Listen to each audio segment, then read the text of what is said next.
Okay, in this lecture we will study about the polarization.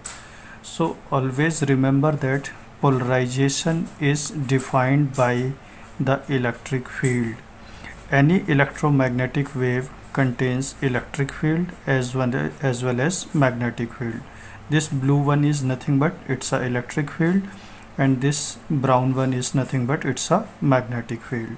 Okay, this is nothing but it's a coordinate system x, y, z, and this plane is nothing but it's a xy plane, or we can say it's a z is equal to 0 plane.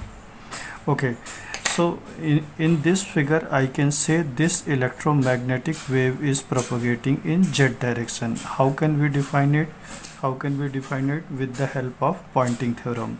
तो आप देखिए कि Poynting theorem क्या था, P vector is equal to E cross H. What do you mean by this expression? You have to rotate electric field towards magnetic field. Okay, so recall that I have already told that these fingers represents the direction of electric field, and perpendicular to the palm is nothing but it's a direction of magnetic field. Okay, if you rotate electric field towards magnetic field, then thumb will be the direction of propagation. अच्छा, इस figure में देखिए, if you rotate electric field towards magnetic field, you will get the direction of propagation. Okay, so what is polarization? I have already told to you polarization is defined by electric field. So in this electromagnetic wave, देखिए ये जो tip है, this arrow is nothing but it's a tip of the electric field. What is fixed plane? That z is equal to 0 is nothing but it's a fixed plane. अच्छा, तो polarization क्या होता है कि किसी भी फिक्स्ड प्लेन पर electric field vector को ये इलेक्ट्रिक फील्ड है, इलेक्ट्रिक फील्ड वेक्टर का टिप ट्रेस करना ही क्या कहलाता? पोलराइजेशन कहलाता. तो और अच्छे से देखते हैं जो मैंने डेफिनेशन बोली कि पहली बात तो ये समझ में आना चाहिए what is fix plane. Fix plane मतलब z is equal to 0 plane. ये एक तरीके का क्या है? फिक्स्ड प्लेन है. इस प्लेन पे हमें क्या करना है? Tip of the electric field. ये क्या है? ये tip of the electric field है. इसका लोकस क्या करना है? ड्रॉ करना है. तो लोकस कैसा हो सकता है? लोकस आप देखिए, यदि इस फिक्स प्लेन पे लोकस आपको ऐसा दिखे कि ऐसा दिखने लगे लोकस, तो क्या आप इस लोकस को लीनियर बोल सकते हैं? बिल्कुल बोल सकते हैं, इस लोकस को लीनियर बोल सकते हैं. तो ये कैसा पोलराइजेशन होगा? लीनियर पोलराइजेशन होगा. लेकिन ये लोकस किसका है? Tip of the electric field का. कहाँ पर है? z is equal to 0 plane पर है.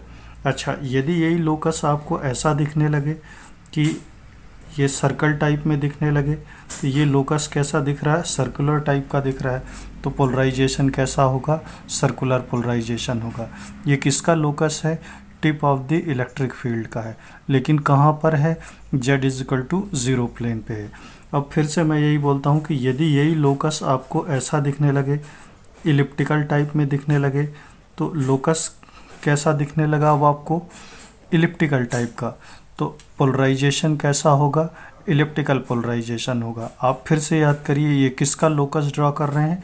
Tip of the electric field का. लेकिन कहाँ पर ड्रॉ कर रहे हैं? एक फिक्स्ड प्लेन पर. तो इस तरीके से हम लोकस को देखकर ये बोल सकते हैं कि पोलराइजेशन कैसा होगा. तो मैंने पोलराइजेशन के बहुत सारे वीडियो लेक्चर्स बना के रखे हैं. आप मेरी प्लेलिस्ट पे जाना, रेडियो वेव प्रोपगेशन प्लेलिस्ट पे जाना, वहाँ पे मैंने पोलराइजेशन अच्छे से डिफ़ाइन किया है. What is linear, circular, elliptical polarization. तो यहाँ पे मैं सिर्फ ब्रीफ में बता रहा हूँ कि पोलराइजेशन क्या होता है. तो आप देखिए ये क्या है? Electric field is the function of space and time. Electric field किसका है? टाइम का फंक्शन है. यदि इलेक्ट्रिक फील्ड टाइम का फंक्शन दिखे तो हम क्या बोलते हैं? It's a dynamic field. और इलेक्ट्रिक फील्ड यदि कभी भी टाइम का फंक्शन दिखे तो हम इसे इंस्टेंटेनियस फील्ड भी बोलते हैं. यदि इस एक्सप्रेशन को आप देखें तो इलेक्ट्रिक फील्ड के दो कंपोनेंट हैं. देखिए इसको रीड करिए, ये x कंपोनेंट है, इसको रीड करिए, ये देखिए y कंपोनेंट है। तो this equation tells about wave propagation also. देखिए ये क्या बताती है, ये इक्वेशन ये बताती है कि वेव का प्रोपगेशन प्लस जेड डायरेक्शन पे हो रहा है। अच्छा, लेकिन इन दोनों कंपोनेंट में x कंपोनेंट और y कंपोनेंट में क्या फेज में डिफरेंस है? बिल्कुल है। देखिए इसमें आर्ग्यूमेंट के अंदर क्या omega T minus beta Z, इसमें भी आर्ग्यूमेंट में क्या लिखा omega T minus beta Z, लेकिन इसके साथ एक टर्म और इन्वॉल्व है ई पावर जे डेल्टा। ये डेल्टा किसको बताएगा? फेज डिफरेंस को बताएगा। तो आप देखिए, आपके लिए मैंने एक टेबल बना के रखी है कि आप किस तरीके से पोलराइजेशन को आइडेंटिफाई कर सकते हैं। इस टेबल को देखिए, आप देखिए क्या ये इंस्टेंटेनियस फील्ड है? बिल्कुल है। क्या ये डायनामिक फील्ड है? बिल्कुल है। क्यों? क्योंकि टाइम का फंक्शन है। क्या इस इलेक्ट्रिक फील्ड के दो कंपोनेंट हैं? बिल्कुल हैं। तो ये देखिए, ये क्या है? x कंपोनेंट है, ये क्या है? y कंपोनेंट है। अच्छा, यहाँ से एक इन्फॉर्मेशन क्या और आ रही है कि wave is propagating in plus Z direction. Plus Z direction, क्या इन दोनों में फेज डिफरेंस है? बिल्कुल है। तो ये डेल्टा किसको बताता है? फेज डिफरेंस को बताता है। तो यहाँ पे तीन तरीके के पोलराइजेशन हो सकते हैं। आप देखिए कि मेरा इंटरेस्ट हमेशा किस पर है? इलेक्ट्रिक फील्ड पर है। ऐसा क्यों है? क्योंकि मैंने आपको सबसे पहले ये बोला था कि इलेक्ट्रिक फील्ड जो पोलराइजेशन है हम किससे डिफ़ाइन करते हैं? With the help of electric field define करते हैं। तो देखिए मैं हमेशा इंटरेस्टेड किस पे हूँ? इलेक्ट्रिक फील्ड पर हूँ। तो पोलराइजेशन भी तीन तरीके के हो सकते हैं, लीनियर, सर्कुलर एंड इलिप्टिकल। तो पोलराइजेशन क्या होता था? याद करिए, अभी पिछले पेज पे बताया था, it's a trace of tip of the electric field. यदि ये ट्रेस आपको ऐसा दिखने लगे तो ये कैसा पोलराइजेशन होगा? लीनियर होगा। यदि सर्कल टाइप में दिखने लगे तो सर्कुलर पोलराइजेशन होगा। यदि इलिप्टिकल दिखने लगे तो इलिप्टिकल पोलराइजेशन होगा। ये किसका ट्रेस है? इलेक्ट्रिक फील्ड का टिप का ट्रेस है। कहाँ पर? z is equal to zero plane. क्या z is equal to zero plane को एक फिक्स्ड प्लेन बोल सकते हैं?